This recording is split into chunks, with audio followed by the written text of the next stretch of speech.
The West Virginia Mountaineers will be back at home at Hope Coliseum on Wednesday night to square off with the Utah Utes as Mountaineers look to continue building off the momentum that they had after that comeback win against UCF down in Orlando. And simultaneously, they're looking to stop a 2-game skid at home with back-to-back losses to Baylor and Texas Tech. Can the Mountaineers get it done? We're going to talk about just that in this game preview between West Virginia and the Utah Utes.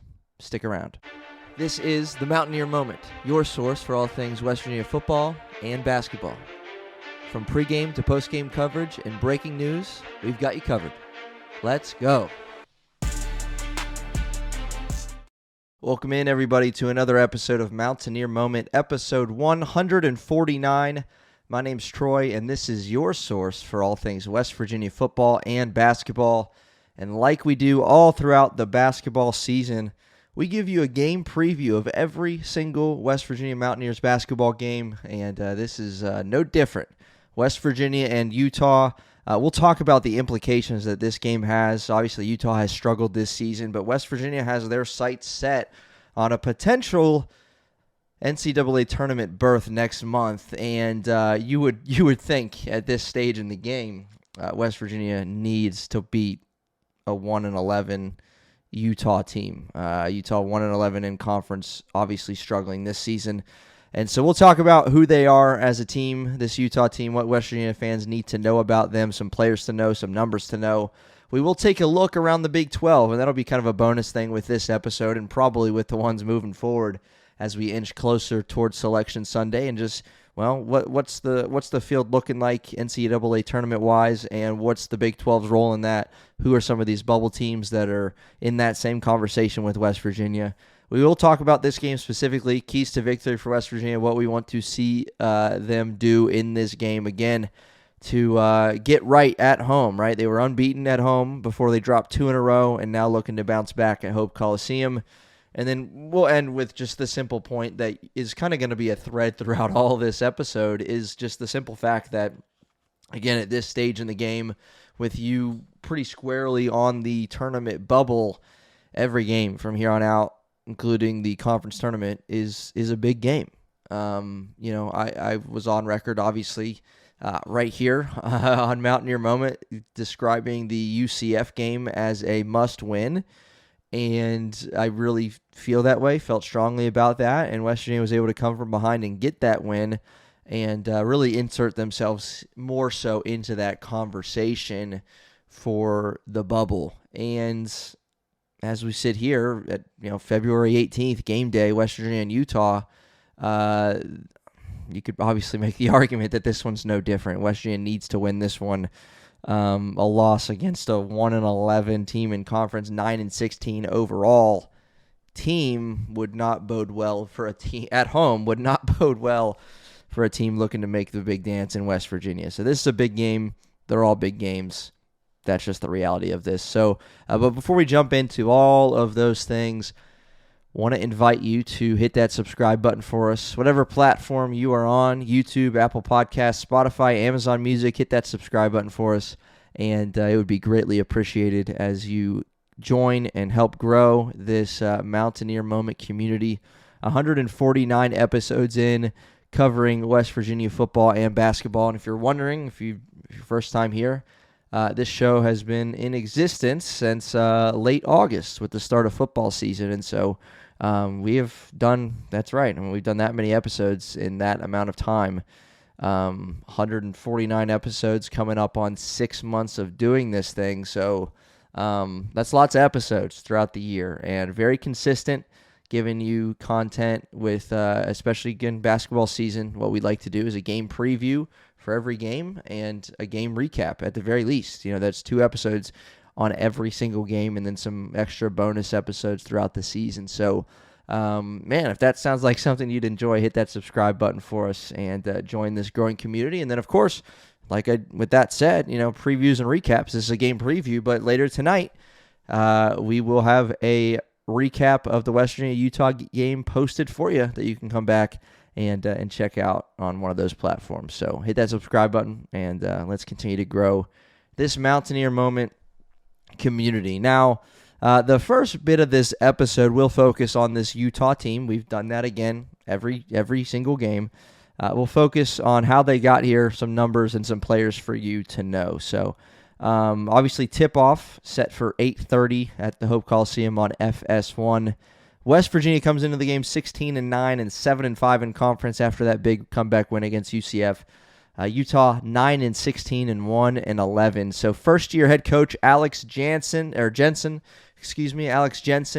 and the Utah Utes. It's obviously been a difficult season, and this game with West Virginia is kind of like the Josh Eilert Bowl. Josh Eilert, if you remember, was the interim head coach for West Virginia, and then not long ago at all, he was the interim head coach over at Utah before moving on to Wichita State this season. So how they got here, we'll talk about the non-conference way back when. So they didn't face a particularly challenging non-conference schedule, though they did have some power conference opponents. They suffered losses to California, Mississippi State, Washington, also to Cal Poly and Grand Canyon, where they're non-conference losses. And they did beat Ole Miss, actually, in the non-conference. That would be their best win there, 75-74 on a neutral site game way back when. To enter them into Big 12 play, where, again, it's been tough. They're 1-11. It's been a struggle. Their lone win came at home over TCU, who obviously is a team that's been up and down and has their sights set on March Madness 2, hopefully, as they're hoping, just as the Mountaineers are hoping. We'll talk about that more in just a few moments. But, that one of the things, and I won't break down every single game that Utah lost in conference play, because obviously there's a lot, but one of the things that has been sticking out to me is, how bad are they losing these games, right? And I've seen Utah play this year. I don't know if you have, but seen them play a little bit, seen them play a few close games. Again, they knocked off TCU, lost to BYU by 5, lost to Arizona State by 8, lost to Cincinnati most recently on the road. A lot of teams from out west come over to West Virginia and Cincinnati for a pair of games where they don't fly back out west. They stay out here. So they're coming off I think it was Sunday. They lost to Cincinnati 69-65 on the road before making the trip over to Morgantown. But they lost 11 games in conference play, and 7 of their 11 losses have come by double digits, ranging from 10, 12 points to 20-point losses. They lost by 19 to Arizona. They lost by 14 to Texas Tech. Played BYU twice, lost to them by 5 and lost to them by 13. Double-digit loss to Oak State at home. 8-point loss to Arizona State at home. 12-point loss on the road at Kansas. 14-point loss at home against Houston before playing against Cincinnati on the road and losing that one by 4. So 7 of 11 losses have been by double digits, and a couple significant blowouts in there, I guess you could say, too. Now, some numbers to know for this Utah team. One of them is, first one we'll start with is a defensive number. So opposing offenses are making over 47% of their field goal attempts this season against Utah, which ranks them last in the Big 12 in that department. And as you would kind of guess, there's 2 teams, at the moment tied for last in the Big 12. That's K-State, who just fired Jerome Tang, and Utah, who's 9-16 and 1-11. Right? They've struggled, and you'd guess that they're at the bottom of several categories in conference play, or in the Big 12 conference. And on the season, statistically, opposing offenses are making the most shots against this team than they are anybody else in the Big 12. And so for a West Virginia team that struggles offensively, there's no secret there. Coming off a big half against UCF where he went for over 40, you got to be licking your chops a little bit, right? West Virginia notorious for slow starts in Big 12 play, man. Like, it would be, I know we'll get specifically to keys to victory later on, but jump out on them. Don't let a road team who's 1-11, come in here and get any confidence. Don't give them a reason to get confident. So, yeah. I mean, nationally, as far as, opposing field goal percentage, they rank 326th in the NCAA. Right? Like 40 teams are worse than them in the whole country. So they're not a good defensive team. As far as points per game, they're giving up, second number I'll give you is 79.5. They're giving up 79.5 points per game on the season, which ranks them 14th out of 16 teams in the Big 12 in that area. Now, the last one I'll get to here is just did a little bit more research on this one regarding the three-point line, because that has been an interesting point of emphasis for us. If you've been here on Mountaineer Moment, or if you haven't, let me tell you, we have talked about over the Mountaineers' last several matchups the three-point line being a factor. Now, you might be like, well, of course, right? It's 2026. The three-point line's a huge factor in every game. But that game West Virginia played against Texas Tech, where you went 2 for 22 from three, and you allowed Texas Tech to make 13 out of, I don't know, they were close to 50%, I want to say, from three, and you lost that game by 7. And we came into that game saying, well, you got to make some shots, and you got to keep them from making shots, and it ended up being the opposite, right? And you only lost that game by 7. And while statistically, Utah's offensive numbers, 30,000-foot view of this thing, if you compare their offense with their defense and you say which one's worse, their offensive numbers are not as detrimental to them as their defensive numbers, right? One of the worst defenses in the country, statistically, as far as field goal percentage, making shots. They're one of the worst at team defense in that regard. But their offense has struggled in Big 12 play, because we've seen some, not just in the Big 12, but around the nation over the last number of years, or over throughout the history of basketball, right? You've seen some bad defenses be able to compensate for it by just putting up a ton of points. And, if Utah's offense was significantly better than their defense, well, we wouldn't be sitting here talking about a 9-16, 1-11 in conference team. You just wouldn't. So with that said, yeah, their defense might be the worst element of their game, but offensively, they aren't very good either, or else they'd have some more wins under their belt. So the number I'm going to give you here is 21, and that relates to three-pointers. That's how many threes they shoot per game, which is actually last in the conference. Not talking percentages, not talking, makes or anything like that. They only shoot 21 threes per game, which puts them last in the conference. Several of the teams that West Virginia has played recently are near the top in the conference as far as jacking them up from three. Utah's not one of them. I did a little further research here. So their last 3 games, they lost at Kansas, lost against Houston at home by, I think, 12 and 14 points. And then they lost on the road at Cincinnati in a close game. They lost by just 4, 69-65.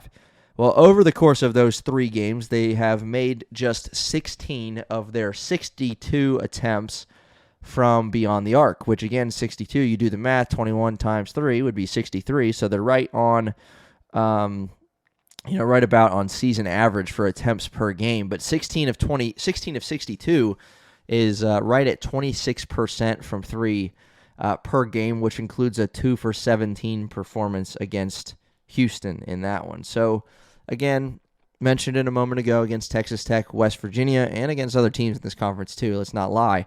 West Virginia's had their fair share of struggles from beyond the arc, and so look for that to continue to be a factor for the Mountaineers moving forward, and it starts with this game here against Utah. which team is going to be able to knock down some shots, because that could be a difference maker. Or are we just going to come out here and, if history continues to be a trend for both of these teams who aren't exactly hot shooting right now, is it just going to be a brick fest at Hope Coliseum on Wednesday night, right? Because that could happen. You could have two teams that are going to come out here and shoot 25% from three, and you play a game in the 50s, right? These are things that could happen. But regardless, the three-point line is going to be a major factor for the Mountaineers, how they defend it and how they can attack a Utah defense that's not very good, and hopefully get some good looks, and not just get good looks, but cash in on them. Because I think Ross Hodge, Honor Huff would tell you too, Eagle staff would tell you, they've had good looks even recently that they haven't been able to get to fall. Now, Honor Huff had a little bit of a bounce-back game, obviously, against UCF, which was an encouragement, but hopefully he can keep that going. So look for the three-point line to be a factor. That's all we'll say with numbers with this Utah team. A few players to know for you here as we transition to that. Utah is led by very talented FDU transfer guard Terrence Brown. Brown's averaging over 20 points per game, which is fourth in the Big 12. 3.8 assists, 1.5 steals per game, and he leads the Utes in all three of those categories. So goes Terrence Brown, so go the Utes. Very talented. However, he's part of the problem from three-point line for the Utah Utes over the last few games. So I mentioned over the last 3 games as a team, they're shooting just shy of 26% from downtown. Well, Brown, over his last 5 games, is 0 for 12. And we would love for that trend to continue for Mountaineer fans. So Terrence Brown has only been held to a single-digit scoring performance twice this season, with one coming in Big 12 play against Arizona State. He has a season high of 33 points and a 3-point loss on the road against Kansas State. So guy can really fill it up. Leads the charge for them offensively, no doubt about it. Got to contain him, and hopefully he continues to have a hard time from beyond the arc, especially in this game. Moving forward, we don't care. Hopefully in Morgantown on Wednesday night, he struggles from beyond the arc. Next player I want to tell you about is Keanu Dawes, 6'9" junior, averaging nearly a double-double on the season, over 12 points and over 9 rebounds.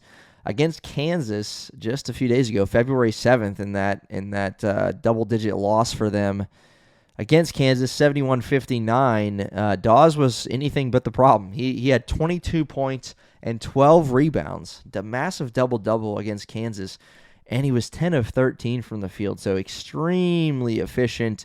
And by the way, that game was on the road. He had himself a game, and Utah came up short against the then-ranked 11th in the nation, Kansas Jayhawks. But if Dawes can put up 22 and 12 at Allen Fieldhouse, look for him to be a factor in Morgantown. Not sure, might be Belo that'll match up with him, both of them standing at 6'9". So we'll see how that plays out. But keep an eye on Dawes in this game. Lastly, Don McHenry, a talented transfer scorer from Western Kentucky. He's averaged 16 points per game, averaged 16 points a game over 2 seasons at Western Kentucky, so can really, really fill it up.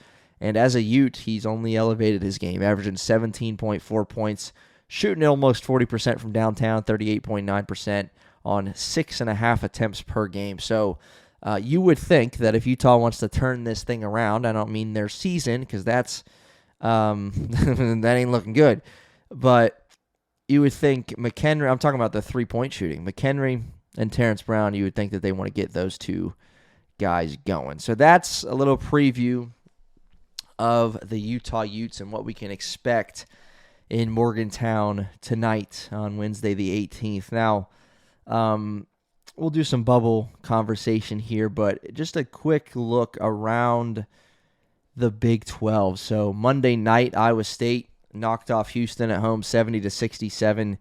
It was a really, really great game. I don't know if you watched that. Flemings from Houston is really, really good.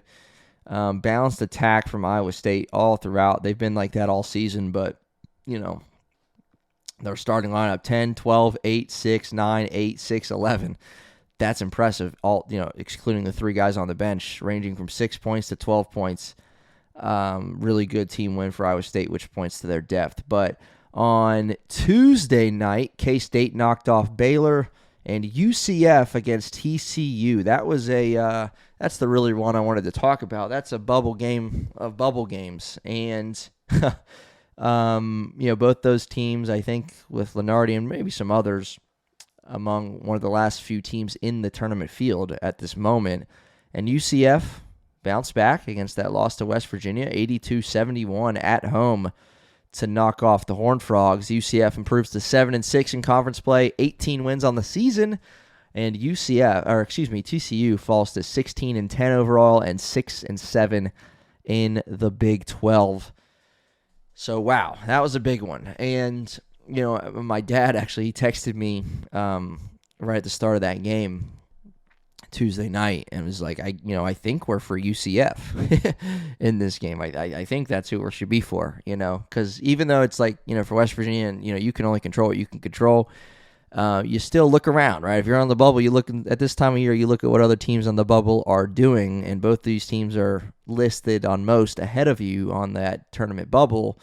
So who do you really root for? Well, West Virginia is coming off a win against UCF on the road. They get to play them again at home to end the regular season. And West Virginia goes to TCU, which could be difficult here coming up on Saturday. So that'll be TCU's next game, 16-10, 6-7. So depending on what West Virginia does on Wednesday night, and not dependent upon that, but it's going to be a big game regardless.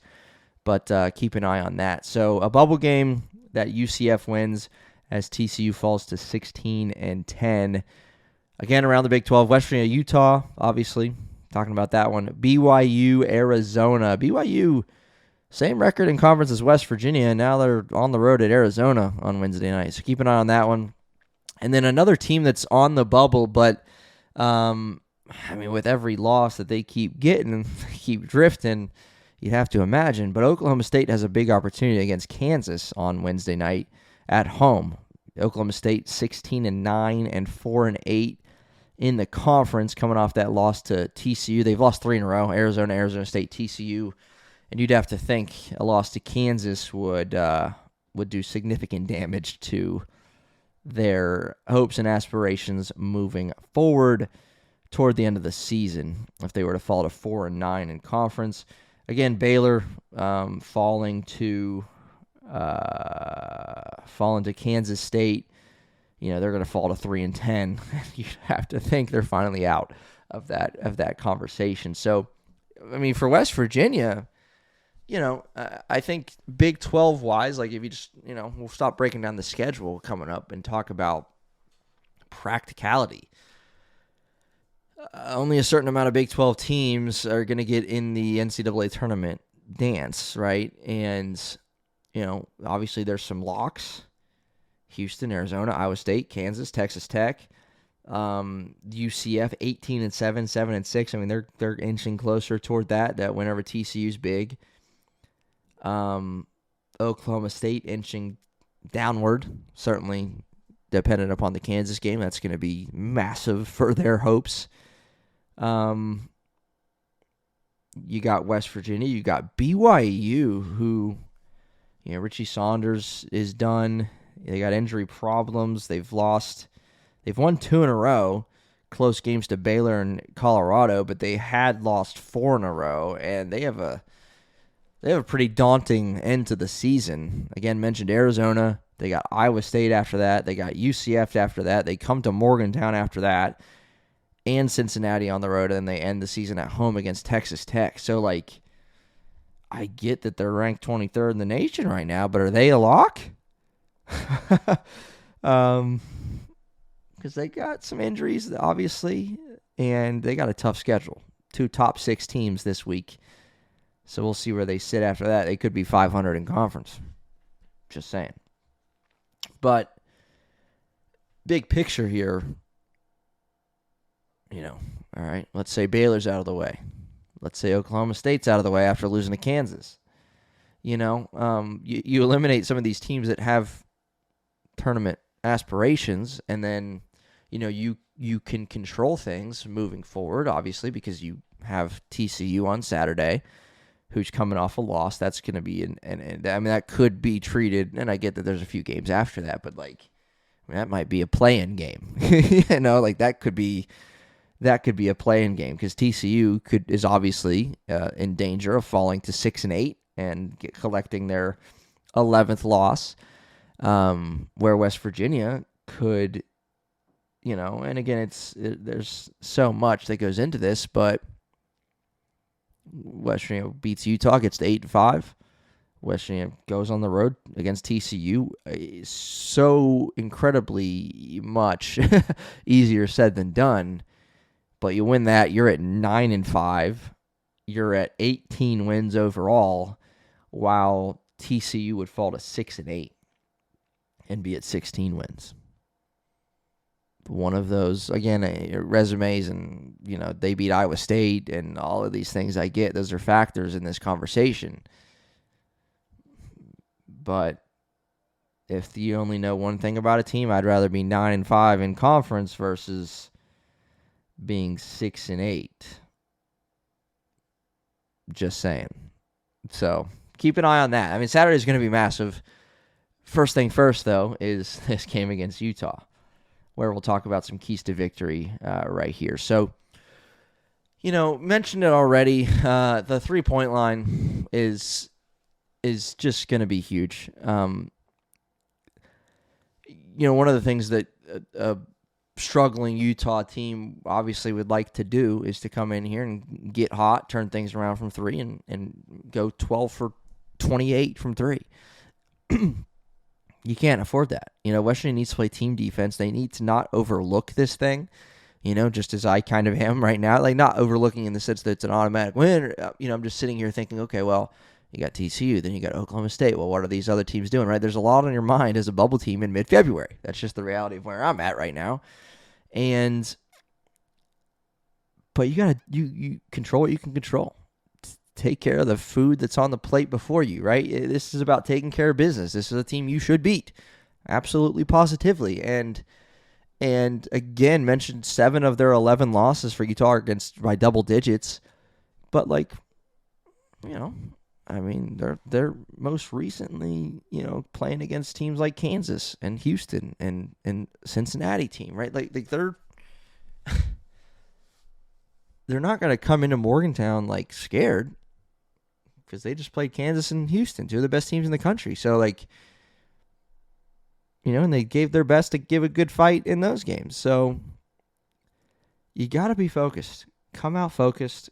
Come out with a mission and intention to just say, we're going to take care of business, we're going to win this game, and we're going to move on.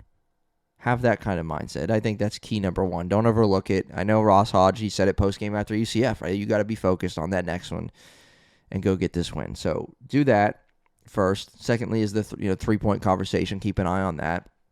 And then, thirdly, I think just as a team, you're coming off of, I don't know, maybe not, one of your top halves of basketball this conference season for West Virginia. Things looked bleak against UCF, and one of your top, last 12 minutes of that game were really, really impressive for West Virginia, offensively and defensively. You put up 46 points in the second half. And other games where West Virginia's looked really good in the half has been against Kansas in that second half. Cincinnati, obviously, in that comeback. There's been games, obviously, where they've looked good. But collectively, I do think a hot start in this game is important as far as, building off of this idea of taking care of business. Again, this is a game you should win. You need to win. You need to take care of it and move on. Well, then let's not allow Utah to hang around, right? Not everybody's blowing them out, but we can. Let's not go into halftime trailing. Let's not go into halftime up by 4. Let's go into halftime up by 15, right? You can do that, but, have we seen that from West Virginia this season? Not really, right? Not really. A lot of close games. Whether close wins or close losses, there's lots of close games. West Virginia's last 3 wins are by single digits: 5 against K-State, 5 against Cincinnati, 7 against UCF. Their 2 wins previous to that were double-digit wins over Colorado and Arizona State. But a lot of close wins, a lot of couple close losses in that too. But with Utah, man, don't give them any confidence. Again, they're not going to be scared, but there's a difference between being scared and being confident. Don't give them confidence. Don't give them a glimmer of hope to think that they can come in and win this game and spoil our season in a lot of ways. Don't let them do it.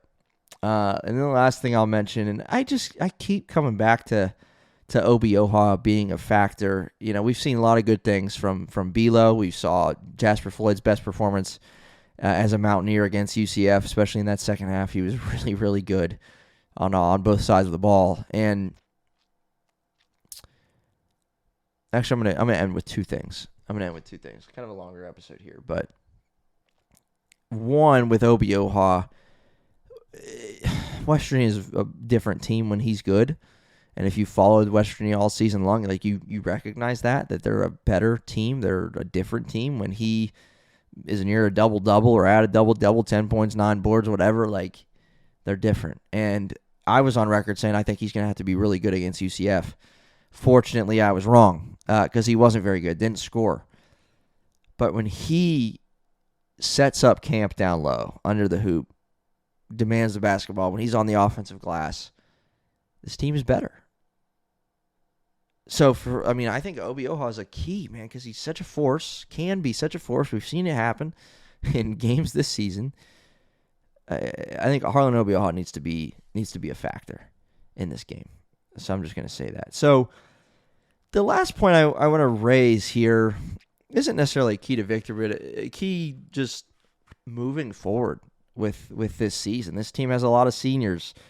And it's kind of crazy to think they have a lot of seniors because that's their first time wearing a Mountaineer uniform, and that's just the era of college basketball that we're in. But up and down the lineup, Eaglestaff, senior. Jasper Floyd, senior.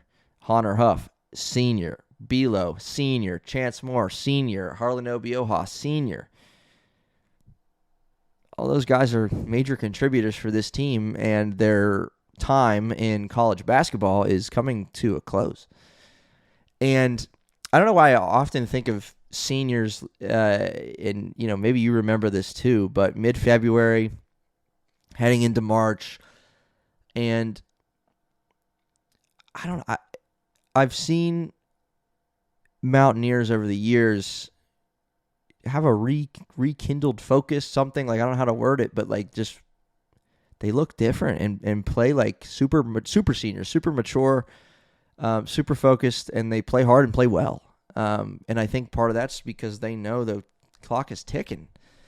All right, these guys have 6 regular season games remaining in their college careers. And then you got the conference tournament and hopefully postseason basketball in the NCAA tournament after that. That's what they're striving toward. And, the one guy that, and you guys might remember this a few years ago, one of my favorite Mountaineers ever was Daxter Miles. And, he was in that backcourt with Javon Carter for 4 years. And, man, Daxter Miles, if you remember this, and it's not like his stats were like insanely, like crazy better, because he was a double-digit scorer for his career. But, like, his back end of his senior year, so, like, this time of year, February, March, like, he just looked different to me. And, I think it was chalked up to the fact that he knew it was his last go. His last time wearing a Mountaineer uniform. And, again, it's different with a guy like Daxter Miles compared to these guys, although we've obviously grown to love them and enjoy watching these guys in a Mountaineer uniform. But, like, with Dax, he, to me, just looked different, looked dialed, and he played really hard and really well. And I can give you several Mountaineers that I would say look different toward the back half of their senior year. And here we are with several seniors, their last go. And the opportunities are there. That's one of the things that we have said here on Mountaineer Moment, like over the course of the season, like there's opportunities, and West Virginia has squandered several opportunities, and I've said it all season long, non-conference games, think about how much better shape they'd be in if they beat Clemson or Ohio State or both. whole different conversation we'd be having right now. Squandered opportunities in Big 12 play a couple times. And yet, even with all that, even with the things that have went wrong this season, you're sitting here right now controlling your own destiny in the sense that, like, hey, you win a lot of games down the stretch. You win 5 out of 6 or whatever that number is for you, you're getting in the tournament. It's going to look like. And, man, what an opportunity. What a thing for these seniors to strive for. And this whole team and Ross Hodge and this university to try to get back to the tournament for the first time since 2023 in his first year with a whole new roster. Like, these are incredible things. And you are, I'm not going to say on the cusp of doing that because, like, there's work to do. But here we are at mid-February, and while several teams in the Big 12 are saying, well, the only way we can get into March Madness is if we win the Big 12 tournament. West Virginia's not sitting here saying that, and they've got a real shot to get in the dance. Seniors step up, buy in, be leaders, and let's go do this thing. So we'll end with that thought, just on a broad scale, man. Like, the opportunities are there. Let's capitalize. Take care of the food that's on your plate right now, and that's Utah tonight. And we'll be back here on Mountaineer Moment to give you a post-game reaction and analysis to West Virginia and Utah. And, of course, we'll give you a game preview for that huge matchup between West Virginia and TCU coming up on Saturday. Join us next time. Next time is going to be episode 150. That recap episode will be, because this is episode 149.